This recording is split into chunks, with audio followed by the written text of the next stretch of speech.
Hello student, कैसे हैं? और लिटरेरी हिस्ट्री और literary movements and periods and trends, इनके बारे में बात कर रहे थे। इसके पहले भी 2 वीडियो मैं बना चुका हूं और आपसे शेयर कर चुका हूं। फर्स्ट वीडियो के अंदर लिटरेरी हिस्ट्री का डिवीज़न था, वो काफ़ी शॉर्ट में मैंने दिया था, और सेकंड के अंदर हम थोड़ा सा डिटेल में इस टेबल फॉर्म में समझ रहे थे। और सेकंड वीडियो के अंदर हमने Anglo Saxon age, Anglo Norman age, Renaissance age और न्यू क्लासिकल एज को देख लिया है। वीडियो लंबी हो गई थी, इसलिए हमने इसको शिफ्ट किया पार्ट 3 के अंदर, और ये आपके सामने पार्ट 3 है। तो शुरू करते हैं आज की क्लास और देखने की कोशिश करते हैं लिटरेरी पीरियड और लिटरेरी हिस्ट्री का पार्ट 3। और फिर एक बार वही बात कि आप हमारी बुक ले सकते हैं, इंट्रोडक्शन टू इंग्लिश लिटरेचर, जो आपको किसी भी बुक स्टोर में मिल जाएगी, जो कि आपके लिटरेचर के बेसिक्स को क्लियर करेगी। चाहे आप स्कूल लेवल पे हो, कॉलेज लेवल पर हो, कंपटीशन की तैयारी कर रहे हो या नेट की तैयारी कर रहे हो, हर जगह ये बुक काफ़ी ज़्यादा उपयोगी है। तो शुरू करते हैं। देखिए, आप न्यू क्लासिकल एज के बाद जो नेक्स्ट लिटरेरी पीरियड आता है वो है रोमांटिक एज। अब रोमांटिक एज का यहाँ पे टाइम भी लिख रहा है, फिर यहाँ पे करेक्शन करना होगा हमको।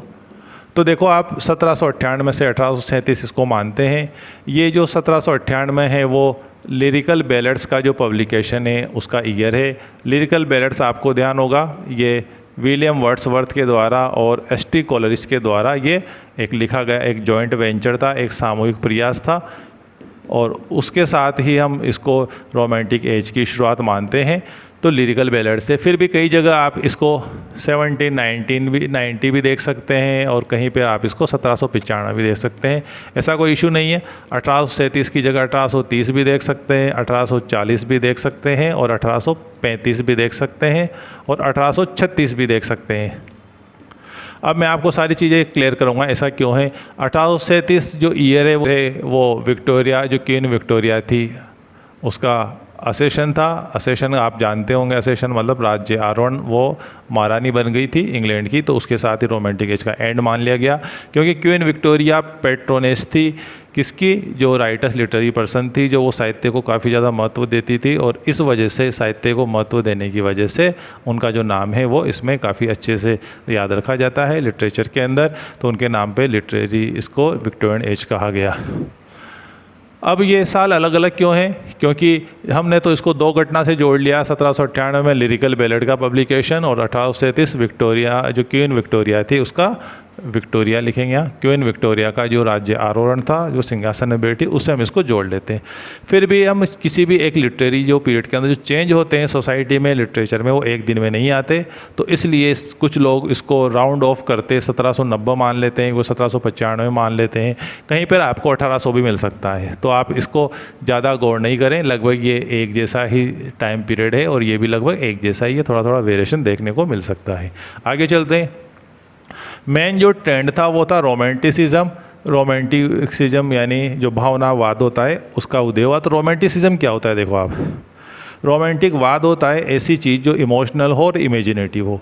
यानी इसका मतलब 2 मुख्य चीज़ें इसके अंदर होती है, और कौन कौन सी हो 2 चीज़ें? देखो आप, इमोशन, भावनाएं, और दूसरी क्या है? इमेजिनेशन, यानी कल्पनाशीलता। इसको हम क्या बोलते हैं? रोमांटिसिज्म बोलते हैं। लेक पोइट्स, इस समय एक पोइट्स का कुछ समूह था, कुछ राइटर्स थे, इसमें वर्ड्सवर्थ वगैरह, कोलिज वगैरह, विल्सन वगैरह, डिक वेंसी, रॉबर्ट सदे वगैरह, ये थे। इनको एक सामूहिक रूप से हम किस नाम से जानते हैं? लेक पोइट्स के नाम से जानते हैं।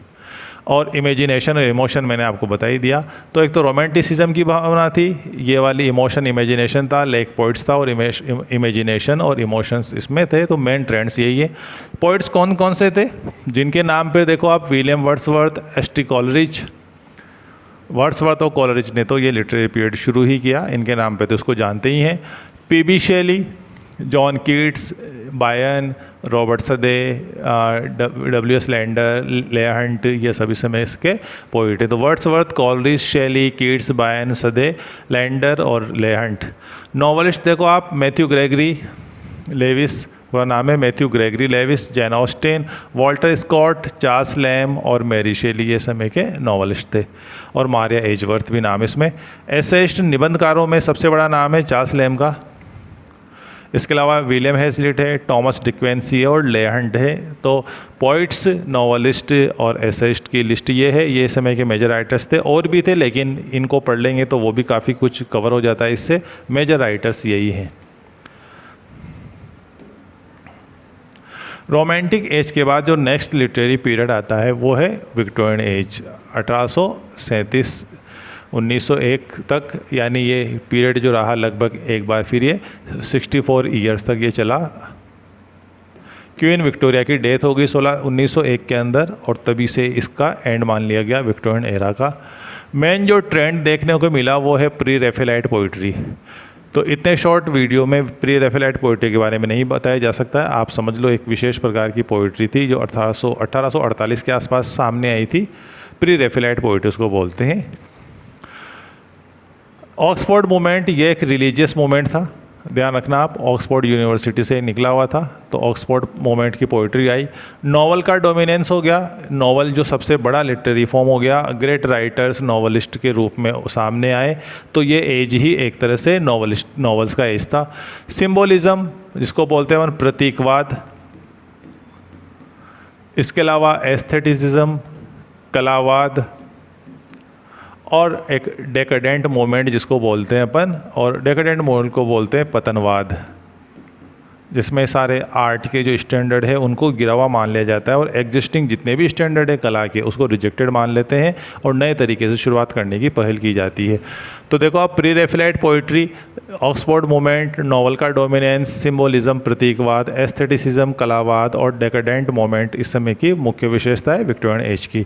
मैंने जैसे बताया था आपको कि 1840s का जो दशक है वो एक डिवाइडिंग लाइन है। और किस चीज़ की डिवाइडिंग लाइन है? अर्ली विक्टोरियन और लेटर विक्टोरियन की। यानी इसको हम मान सकते हैं कि दो हो गए, ये दो पार्ट हो गए विक्टोरियन एज के। अब पोइट्स देखो आप कौन कौन से थे। तो टेनिसन जानते हैं आप, रॉबर्ट ब्राउनिंग जो ड्रामेटिक मोनोलॉग के लिए काफ़ी ज़्यादा फेमस है। मैथ्यू आर्नोल्ड है, ठीक है, 3 फेमस आ हुए। इसके अलावा रोजिटी, विलियम मॉरिस, स्विनबर्न, ये हैं। तो ये जो 3 हैं, मॉरिस, रोजिटी, स्विनबर्न, ये किससे संबंधित है? प्री रैफेलाइट से संबंधित है, ध्यान रखना, रोजिटी, मॉरिस और Swinburne. Edward Fitzgerald, Rudyard Kipling, G M Hopkins, Francis Thompson, ये समय के फेमस पोइट हैं। नॉवलिस्ट कौन कौन से हैं? चार्ल्स डिकेंस, इंग्लिश के ग्रेटेस्ट नॉवलिस्ट किसको बोलते हैं? चार्ल्स डिकेंस को बोलते हैं। जॉर्ज एलियट, क्योंकि ये नॉवल की डोमिनेंस का लिटरेरी पीरियड था तो इस समय नॉवल का डेवलपमेंट काफ़ी ज़्यादा हुआ।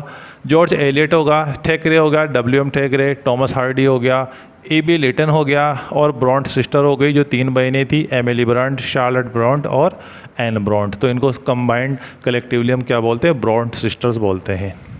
क्रिटिसिज्म यानी जिसको आप समालोचना बोलते हैं, एक तरह से समीक्षा बोल सकते हैं, साहित्य समीक्षा, वो एक नया ट्रेंड सामने आया फुल फेस में। तो टॉमस कार्लाइल, मैथ्यू आर्नोल्ड का नाम यहाँ पर भी है पोइट के रूप में, जॉन रस्किन, वॉल्टर पेटर, ऑस्कर वाइल्ड है, वो इस समय के फेमस क्रिटिक्स थे। ड्रामा लगभग डेड हो गया था, डेड नहीं लिखा हुआ यहाँ पे, लगभग डेड था, मर गया क्योंकि ग्रेट राइटर्स ड्रामा के ख़त्म हो गए। इसके बाद जॉन गेल्सवर्दी और G.B. शो आएंगे, लेकिन वो थोड़ा लेट आएंगे। तो Tennyson, Browning, Arnold, Rossetti, Morris, Swinburne, Fitzgerald, Kipling, Hopkins, Thompson, ये पोइट्स हैं। Dickens, Eliot, Thackeray, Hardy, Lytton, Bronte sisters, ये नॉवलिस्ट है। और Carlyle, Arnold, Ruskin, Pater, Wilde है, वो क्रिटिक्स हैं। और ड्रामा लगभग पूरी तरह से ख़त्म हो गया था। इसके बाद आता है नेक्स्ट, और उसको जानते हैं अपन मॉडर्न एज के रूप में, 1901 से 1950 तक। 1950 मेनली जो सेकेंड वर्ल्ड वॉर हुआ था उसका जो असर था, उस असर को इंडिकेट करता है, उससे संबंधित है। उसके बाद सोसाइटी बदल गई।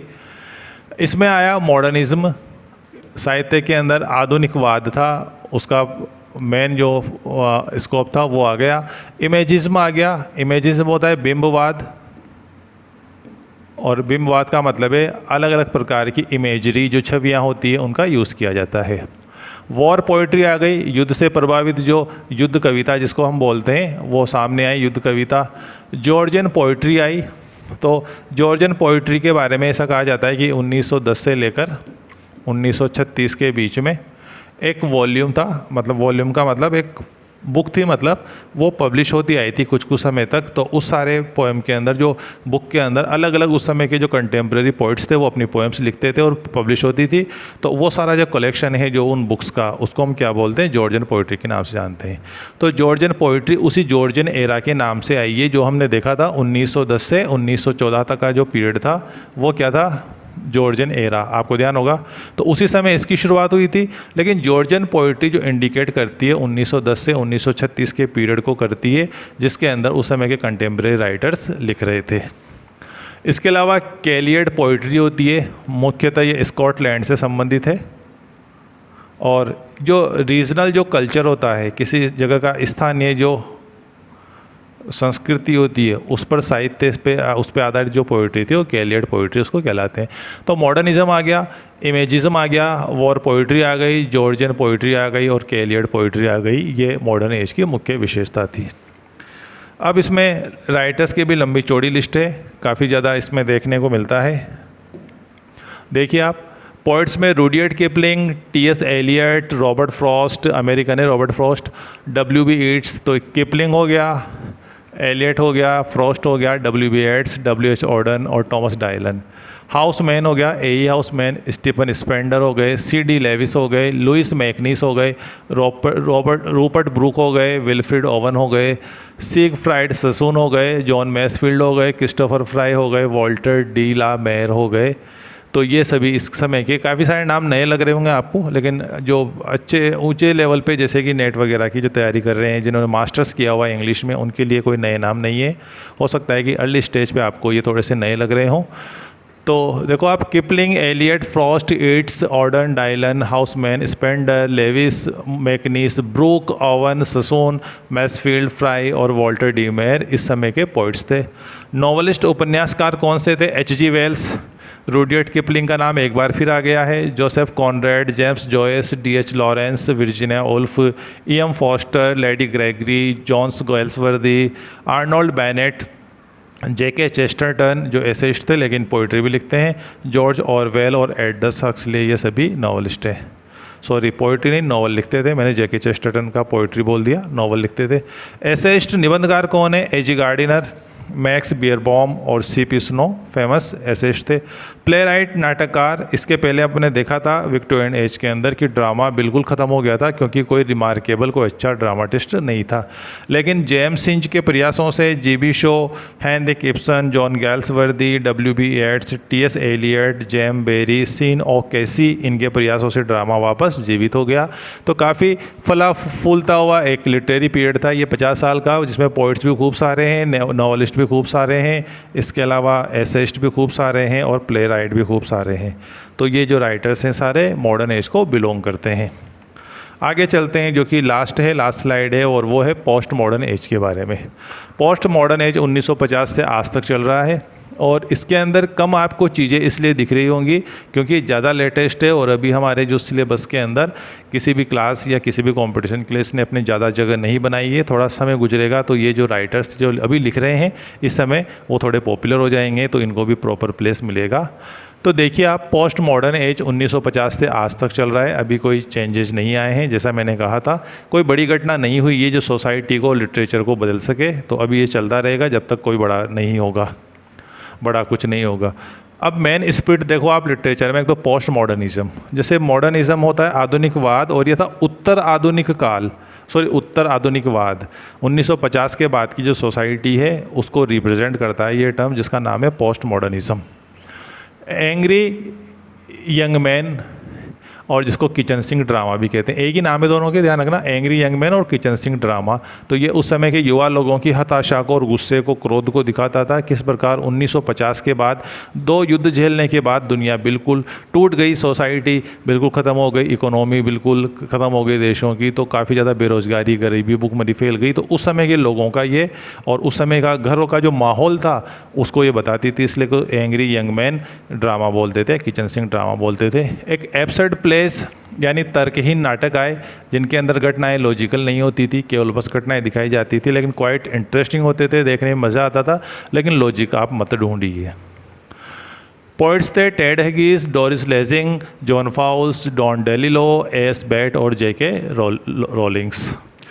प्ले राइट्स देखो आप, नाटककार थे सैमुअल बेकेट, हैरोल्ड पिंटर और जॉन ऑसबॉर्न। ये जो बेकेट और पिंटर है वो तो एब्सर्ड प्ले से संबंधित है, और John Osborne angry young man से संबंधित है। नॉवलिस्ट मेनली ग्रैम ग्रीन और विलियम गोल्डिंग हैं।